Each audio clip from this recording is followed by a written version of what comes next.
everybody to Rachel's Reviews, and very exciting today. I am not by myself. This is so fun. Larry's here. He was here for Bad Hacks. Over at Chili Boy Productions, his YouTube channel. We're good friends. We've been friends for a long time, and we've done a number of collaborations over the years. And today we are talking about DreamWorks sequels. And this was a natural topic because DreamWorks is one of the odd studios that most of their sequels are better than their predecessors. Very unusual. I was gonna even dive into it because we were talking about it. I think me and you after The Last Wish. What a phenomenon it is with DreamWorks that they just have this laundry list of great sequels. Yeah, it's really strange. It's really, really strange that's almost like they need 2 tries. Yeah. Get it right. They need a second crack at it. So we have 15 movies that we are ranking. We didn't count like spin-offs or direct DVD, kind of things. Or that director streaming movie from earlier this year. Yes. So what we're going to do is we're going to give our 15 to 11, and then we're going to basically in batches of 5. And then we'll talk about them and everything like that. So I'll go first. My number 15, I have Trolls World Tour. Number 14, I have Shrek the Third. 13, Boss Baby Family Business. 12, Trolls Band Together. And 11, I have Madagascar 2, Escape to Africa. Oh, so the second Madagascar was your least favorite. Yeah, I found it really annoying. Oh. And the third one, it has a Noah Baumbach script. It's like wittier and more enjoyable to me. Oh, okay, I see. Well then, I think we definitely have some crossover down here. I am gonna go with number 15 for me is Boss Baby Family Business. Why did the only thing I liked was the young girl. Like, she was cute, her arc was a little bit cute, but all the baby stuff, no. I didn't. Yeah, I hate it. We were off to just by the announcement, we were off to a rough start. And it just went down to exactly what I thought it would be. So there we go. At number 14 is actually my least favorite of the Trolls, and that is Trolls Band Together. Yeah. Oh, and it just took annoying to a new level for me in many ways for the series. So annoying. Poppy is insufferable in that movie. She is the worst. And I mean, the only reason I would say Band Together, the only reason I would say World Tour is a little bit worse is just because its whole message makes no sense. You think the end of the message would be about all music is great. Yeah. Loving all, but no, that's not what it's about. The end of the message is everybody has to like pop music. Everyone has to be like pop music. Everyone has to be like Poppy. It's so weird to me. And like rock music is evil. Like, why is rock music evil? Why? It doesn't make sense. No.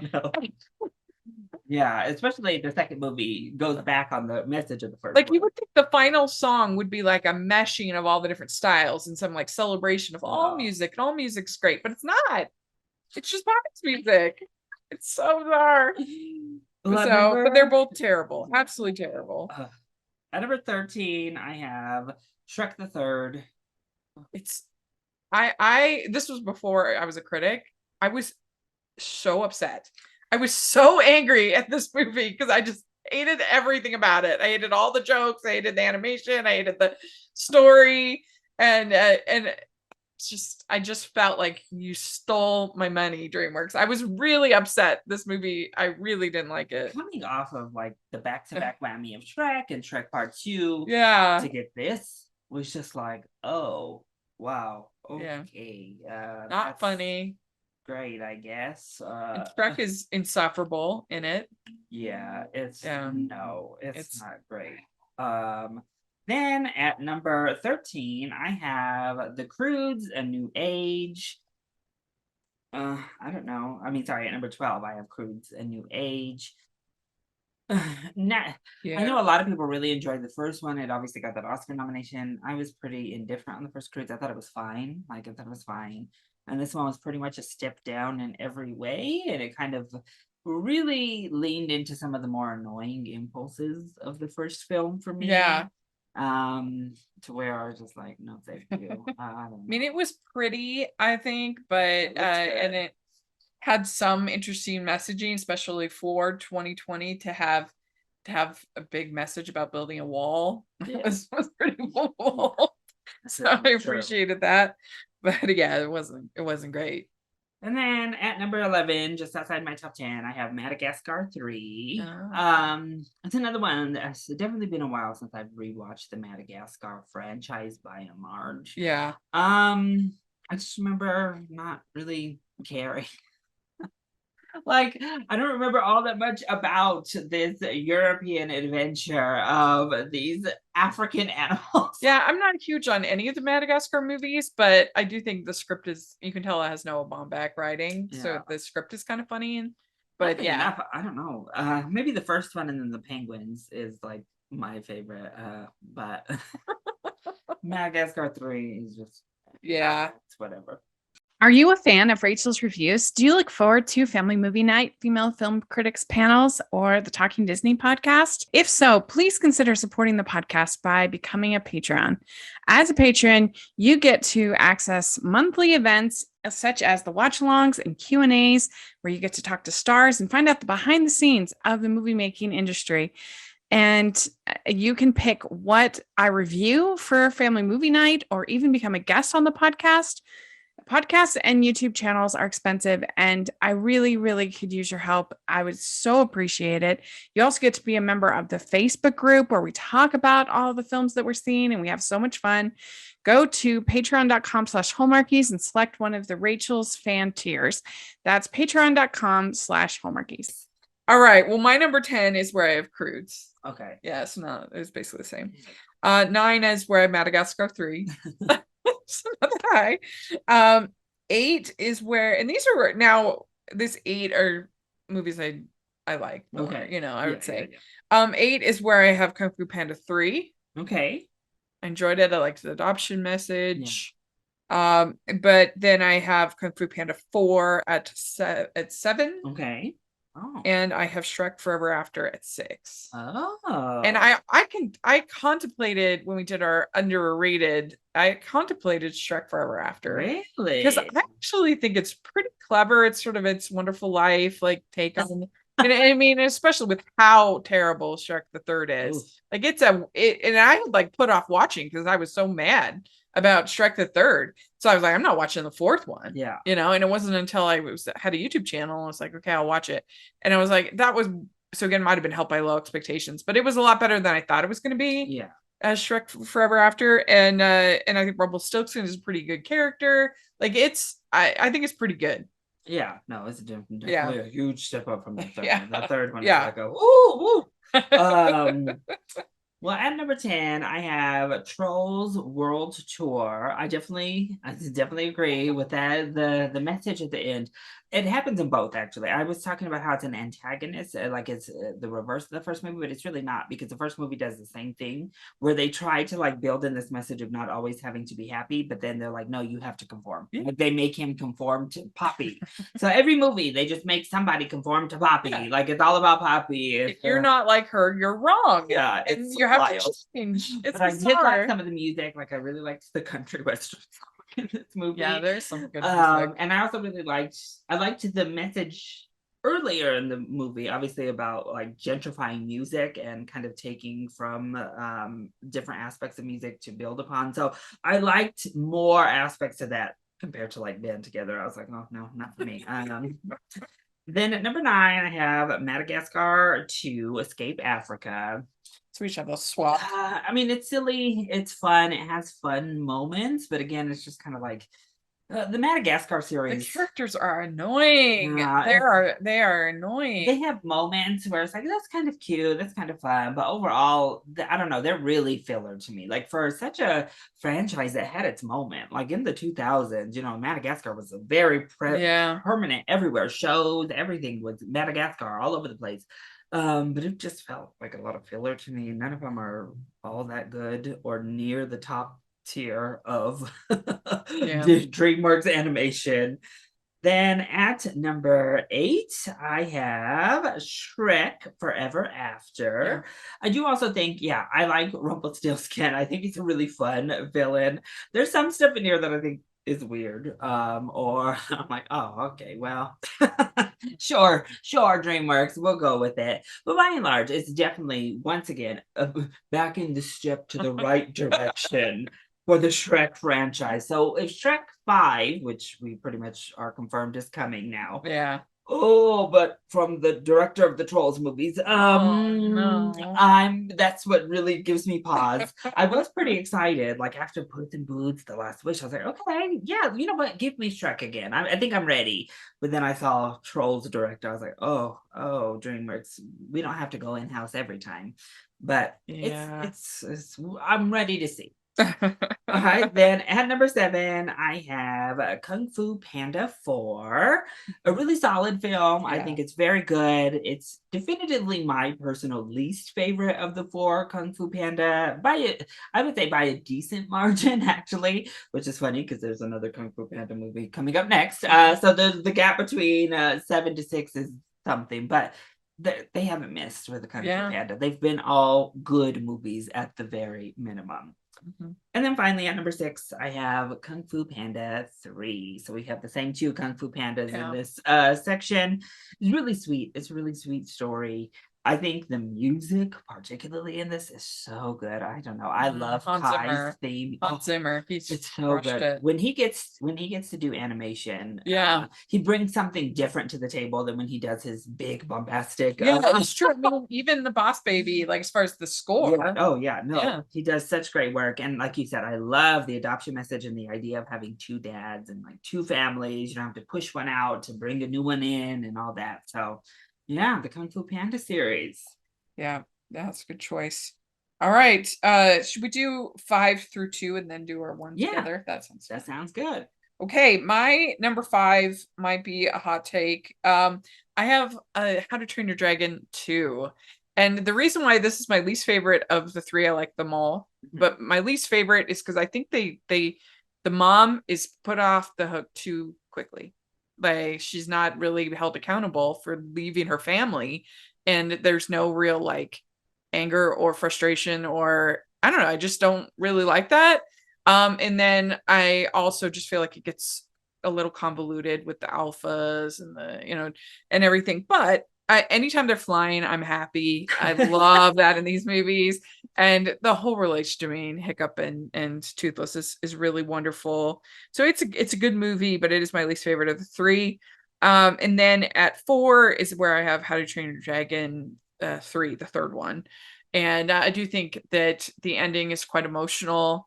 It really pays off, and it's I think a moving way to end this journey between Hiccup and Toothless, and it's beautifully animated, and all the colors and all that when they're in the hidden world is absolutely beautiful. So that is my number 4. Number 3 is Kung Fu Panda 2. Incredible action, really fun story, great villain, chilling villain, great vocal performance from Gary Oldman. And then my number 2 is Shrek 2 is like just it's funnier than the original. It's more original than the original. It's as far as creativity in the story and kind of everything that happens, the jokes are a little less easy, I think, than in the first one. It's just a really, really, really good movie, and the fairy godmother, she's so good. and so I that's my number 2. Perfect. Yeah. Well, at number 5, I have kind of a clean sweep right in a row, 7, 6, 5 with the Kung Fu Panda sequels. I have Kung Fu Panda 2. Once again, I think it gets really dark in a good way and intense when we learn of like post backstory of really good villain. Oh, I love it. This is like an old school Disney villain, like he's just evil, but he has so much charisma and fun. Like they're fun to be around, and you wouldn't think that from like like a peacock style like swan bird. Like you're like, what? Okay, but he's so good. And of course, the action in this series is fantastic. Like the way they animate the action in the Kung Fu Panda movies is so fun. And then at number 4, I have How to Train Your Dragon, The Hidden World, the third one. Now, I love, obviously, just like absolutely adore all 3 of them. They're some of my favorites, period. And that end, oh my gosh, I mean, it just like ripped my heart right out of me. But I think it's stunning, especially as you said, when we get to fly in that under hidden world. It's some of the most gorgeous animation I think DreamWorks has ever done. The Toothless Bond is amazing. I love almost everything about it, honestly.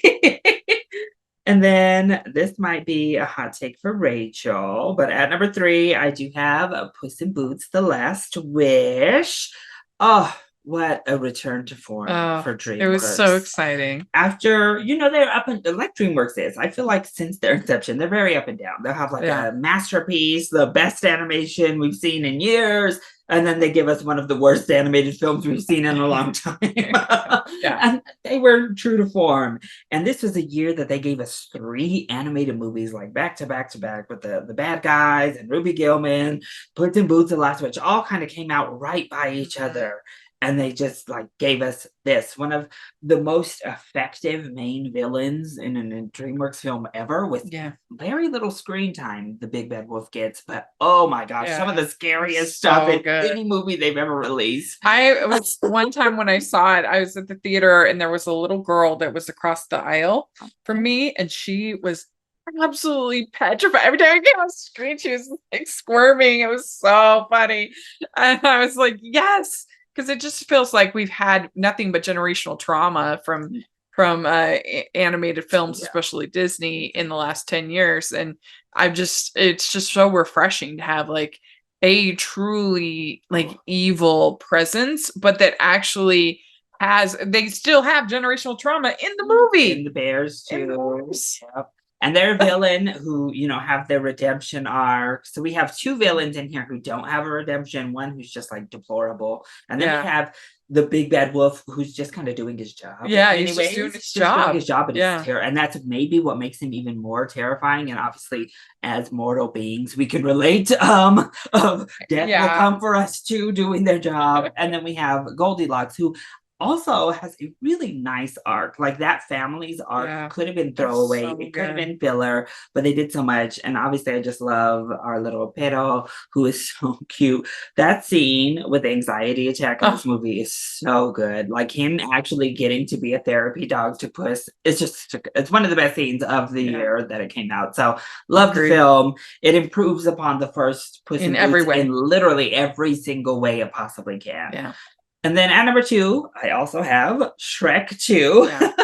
Much like you, and I think a lot of people, it did everything the first Shrek did, just a little bit better. Like the first Shrek is very good, and then this one just knocks it up in every single aspect. Villain, songs, humor, characters, animation, across the board. Shrek 2 just ramped it up to the next level. The fairy godmother is still just like one of the best villains in all of DreamWorks. She's so funny. And that's, come on, I Need a Hero sequence is like one of the best musical moments in a non-musical movie ever. Like it's so good. It's true. And it gave us so many iconic lines that everybody sees. Not the gumdrop. It's like all of that kind of stuff. It's just, it's great. So Shrek 2, it's top tier DreamWorks for a reason. Well, so my number 1 is Puss in Boots: The Last Wish. And I cannot overstate like how big a surprise this movie was for me. And that does factor into my ranking. I mean, I had a rough Oscar season that year, and I just wasn't enjoying most of the movies that much. And I had a screener DVD thing. So I put in the screener DVD. I'm like, DreamWorks movie. And I put it in, and I just, the opening sequence alone, when that action sequence, it goes on for about 20 minutes. And I was just like, and I could not believe it. I was shocked, and it was just so stunning, and I admired them so much because they could have easily phoned that project in. Easily, they could have done what they just did for this Megamind movie and just like, nah, whatever. And they didn't. They did something groundbreaking, and that people they made a masterpiece, in my opinion. They really did, and it was it made me believe in studio filmmaking again. Like that's how much I loved it. I was just so blown away by the story and the characters and the action and the artistry. It was incredible, and I was just so excited for it, and so yeah, it was a very very cool experience to watch. And then of course I did see it in the theater. Yeah, you were like, okay, now let me go to the theater. I'll put the DVD away. Let me get to the movie theater quickly. Yeah. That's when I saw it with the little girl. Yeah. Yeah.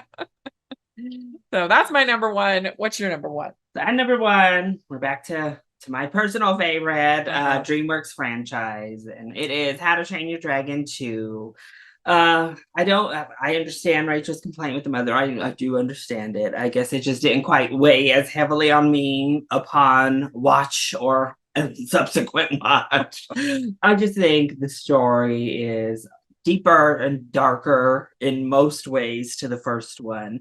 I of course adored the first one. Like the first one, it's a really relatable story, that first one, in a lot of ways. Yeah. And this one expands the world out, gives us new interesting characters. It doesn't have quite as much of the myth humor. Like I think that's the thing with the third film. There's a few instances where I'm like, oh, this humor not so great. We could do less with the twins, particularly. But the second one doesn't really dwell on that. We get these big emotional set pieces.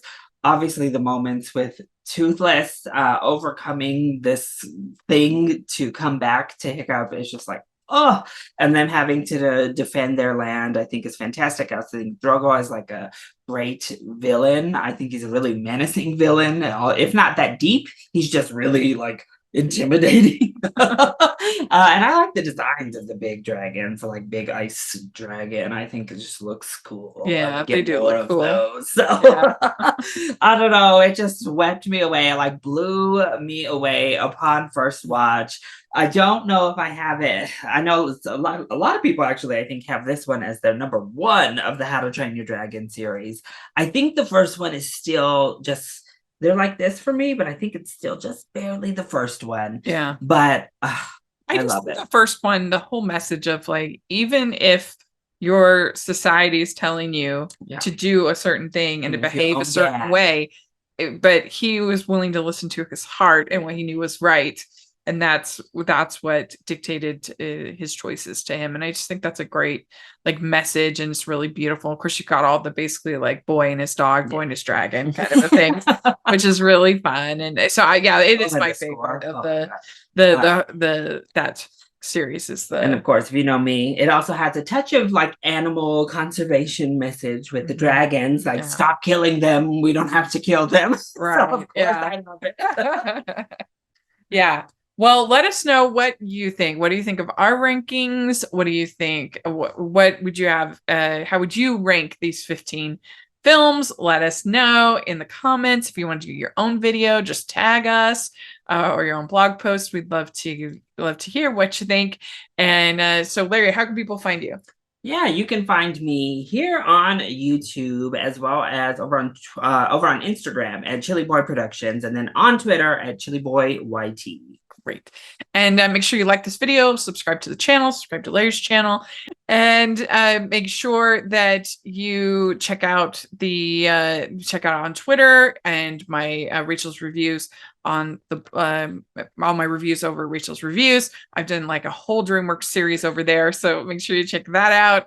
And let us know what you think. There's the Patreon group and merch store. You can get #Animation Junkie shirts. So take a look at that. And thanks so much, everybody. We'll talk to you later. Bye.